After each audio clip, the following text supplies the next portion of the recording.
bahaya apa tidak. Maka kenapa beliau ini tidak keluar dari daerah itu? Karena untuk memastikan bahwa umatnya itu harus baik-baik saja. Itu tugas paling pokok. Saya ingat cerita guru saya yang disebut waliullah itu bukan beliau-beliau yang sudah wafat yang tiap tahun kita ziarah. Seorang wali sebenarnya adalah guru yang mengajarkan kita kenal kepada Allah. Itu wali yang sebenarnya. Kadang-kala kita lupa datang ziarah ke makam A, B, C dan seterusnya. Tapi kita lupa kepada orang tua kita. Siapa orang tua kita? Ya tentu pertama orang tua kita yang melahirkan dan membesarkan. Tapi orang tua kita yang kedua adalah guru kita yang mengenalkan kita kepada Allah. Itu paling penting. Jadi saya katakan tadi, kita punya tangga untuk mencapai apa yang kita maksud. Mesti ada tangga pertama. Dan tangga pertama kita yang guru kita yang ngajarin alif, bata, tajim, yang ngajarin nawaitul wudu, yang ngajarin usolli. Itu guru kita yang semua. Saya di pesantren besar seperti apapun, saya sampaikan itu. Saya bukan mengecilkan peran ulama-ulama besar, tetapi jangan sampai karena kita begitu mengagungkan peran ulama-ulama yang besar, sampai kita lupa guru kita sesungguhnya yang kenalin kita sama Allah. Kalau untuk ukuran kita ya Ustadz itu yang menata kita dari kecil, yang nuntun tangan kita, jangan sampai kepleset, jangan sampai jatuh. Siapa ini wonten nggih Pak? Ada Jawa? Oh, jenengan. Jawa ini pun? Oh, Jogja. Sudah boleh. Sudah boleh. Ini bersih.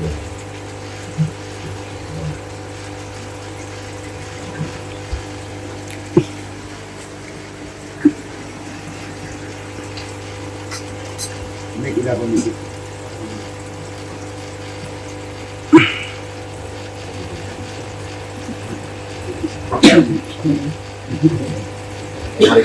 Santri di depan, walinya di belakang.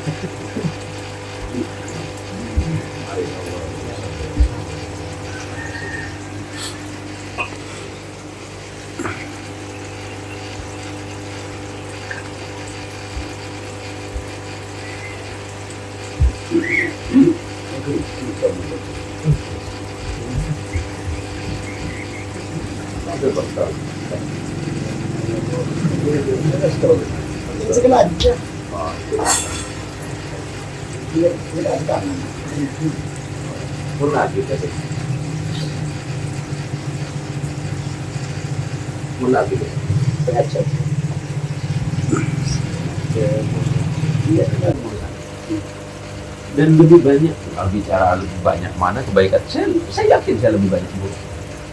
Tapi saya percaya ampunan Allah. Saya percaya ampunan. Karena Allah tidak mungkin menciptakan kita hanya untuk disiksa. Allah menciptakan kita dengan segala kebaikan. Tapi itu tadi catatannya, jangan diulang. Kok ya jangan diulang? Ojo balik mana?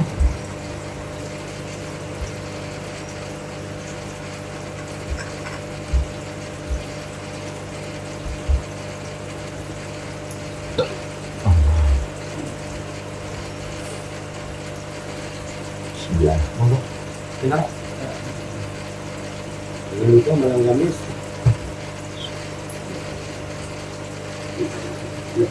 itu juga setiap bulan lagi nih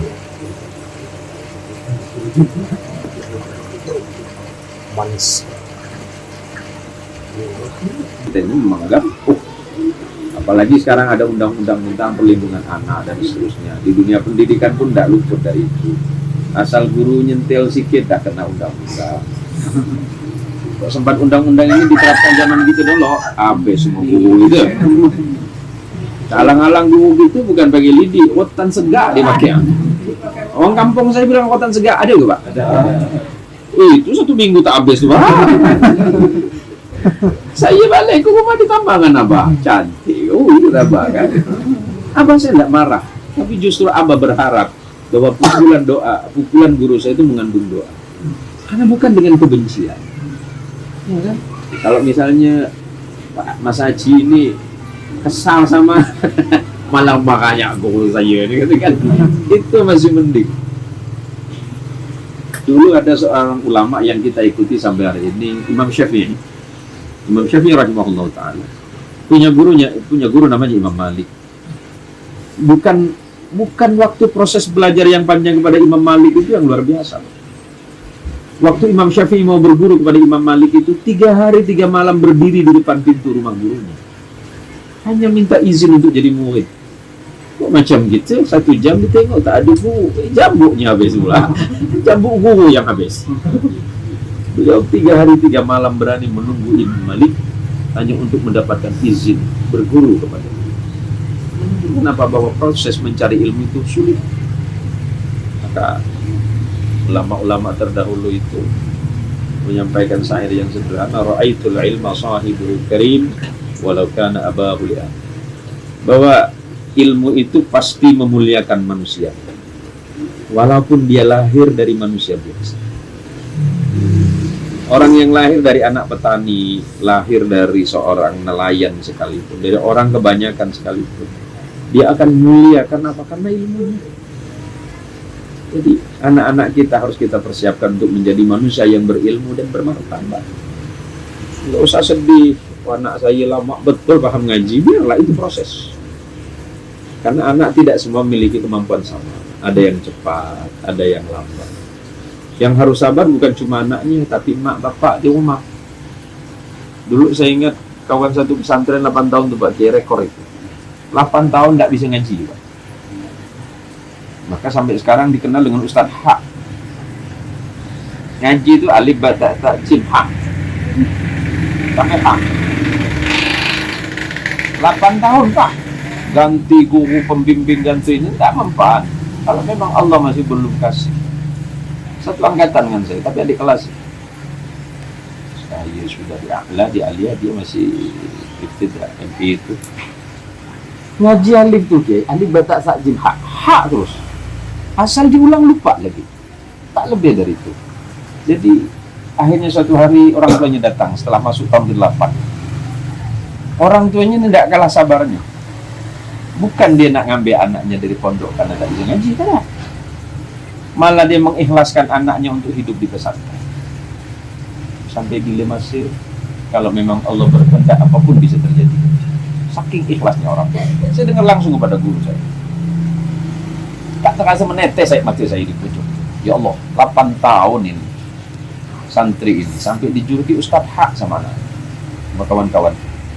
Setelah selang berapa tahun saya keluar dan dia belum keluar. Setelah saya pulang dari Jawa Barat, saya dengar dia udah jadi ustaz di kampung. Padahal waktu ngaji itu alif ba ta sa jim ha. Dalam hati saya, bila dia belajar nih? Balik kampung jadi ustaz. Saya tanya dengan kawan seangkatan dia, mana Saiful? Saiful Hak kan dia? Iya. Ngajar di kampung gitu. Ngajar apa? Ngajar ngaji. Betul sikit dulu kan sampai hak. Itulah, tak tahu bila dia belajar atau tidak. Itulah barokah dari guru. Saking dia ikhlas pada gurunya. Jadi kerjaannya dulu dia ini dari pagi itu mutar-mutar di dapur. Ya mutar di dapur. Biar disuruh sama nyai. Suruh beli inilah, suruh beli itulah. Jadi sampai besar berkumis tuh, kerjaan dia itu cuma nenteng bawang. Bawang sayur dari pasar tuh. Pasar pul. Iya nyai. Bertahun-tahun kerjaan dia cuma bawa belanjaannya itu. Tak ada sedikit pun keluh kesah anaknya. Sampai saya malu dalam hati, Allah. Masih ada ke manusia yang seperti ini zaman ini. Ini barang langka ya Allah. Ini barang langka. 8 tahun lebih ngaji, hitungannya mungkin 12 tahun. Kiai. Saya jadi kiai. Hitungan saya ya Allah, hitung-hitungan ya Allah. Kalau untuk ukuran saya ini bahkan tak mungkin. Tapi ternyata dia ikhlas dengan seperti itu, ini pun lebih ikhlas rupanya. Jadi kita belajar, anak harus ikhlas. Kita pun sebagai wali murid harus lebih ikhlas terhadap perlakuan guru, selagi itu kan memang tidak merusak. Saya yakin dan percaya itu. Mudah-mudahan Ustadz Birul bisa lebih ikhlas, lebih sabar di tempat ini. Dan saya percaya itu. Saya lebih percaya itu. Dan insya Allah masyarakat sini luar biasa guyup. Kena umat. Saya sangat berterima kasih karena Ustadz Birrul sudah mau tinggal di sini. Itu sudah luar biasa bagi saya. Ustadz muda yang punya masa depan cerah di Birrul, tapi mau di sini. Kok pikir-pikir Pontianak itu bukan tak jauh sini, Pak? Rasa panas kami ini. Bukan kepala yang panas, bawah pula yang panas. Saya kata dengan sopir, masih jauh. Mana saya tahu bawah? Kira-kira banyak gitu. Terasa. Hah? Tidak bermajelis ini terasa. Iya. Jarang pulang. Betul. Jarang. Tidak lebaran tidak Ya pulang. kan nanti mau cerita. Tak pernah kali. Wah ini bukan Bang Tohi, Bang Mantun nggak sih? Jelas. Kalau kadang-kadang Kadang-kadang adanya nanya, yang di pondok terutama. Iya. Kenapa tak ada berita katanya? Itulah itu tadi. Sebenarnya di luaran sana mungkin banyak yang bisa dikerjakan oleh Ustadz Birrul. Tapi Ustadz Birrul kan bimbang.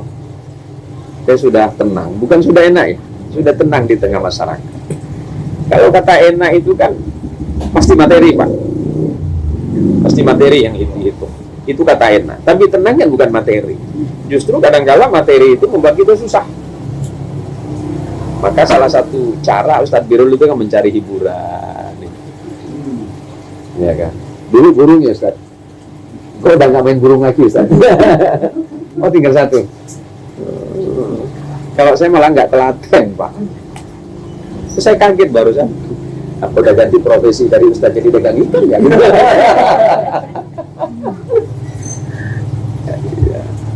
Nggak mudah dan nggak gampang Pak. Karena saya merasakan itu.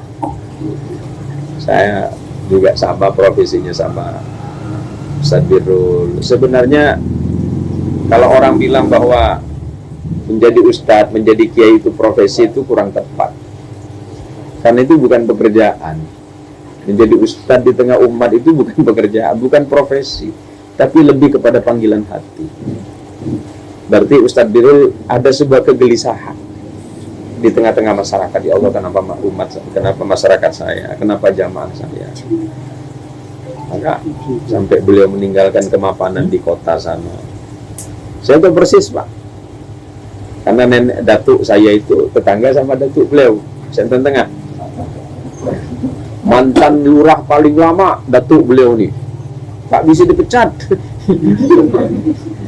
Lurah 26 tahun. Hampir sedikit lagi Soeharto dah. Datuk beliau lah. Kalau datuk buyutnya malah salah satu penggagas berdirinya Kota Praja Siantan ya.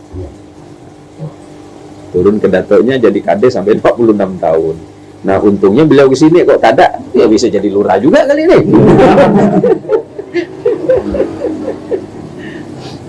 Pernah dites 2000 berapa tuh? 2024. Bang, 2013 suruh PLT kemarin. Nggak mau. Di mana? Di sini. PLT desa. PLT desa udah diizin sampai ke dinas. Kan saya nolak. Duitnya kecil kali.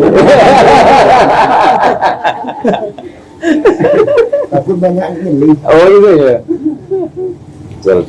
Kepala sekolahnya 2 tahun. Hah? Kepala sekolah. Oh sudah. Bukan tujuan kepala sekolah. Iya betul. 2011 kalau saya kerja udah 4A. Tapi tetap di 3A. Semua pangkat nggak saya urus. Ya. Karena kalau udah pangkat lebih, karir pasti naik. Kapan saya bikin? Betul. Kalau udah pangkat kecil, coba saya ini masih ada motor. Kalau saya belok masuk di babi itu, nggak ada sama sepeda pun nggak ada. Iya, kemarin mana sedak pelajaran kaki. Ya, ngajar tuh ya. Iya, kebermanfaatan. Tinggal saya dulu pertamanya tahun 84. Kalau zaman itu kita ketemu Pak Kiai. Saya tunggu Pak Kiai di tikungan. Sliding. Ya nih Pak Kiai ini. Center berarti udah 4 sambung lagi. Masa jadi 6 ya. Center pakai baterai. Baterai sambung apa yang 6? Kita hitung ini ada apa kan bisa disendat. Tahun 70-80 ya? 84. 84 ya? Masuk sarap dulu lagi 84. Dari siapkan masuk ke hutan. Yang kan motor sepeda enggak ada Mas. Makanya saya dengar beliau ini kan hilang nih dari Siantan nih. Nanya sama kawan-kawan, mana Ustaz Junaid? Mana tuh? Ujung negara kata. Nama gak guru padi sebelahnya landak dah kata mereka. Beliau ketemu gadis sana pula. Hilang.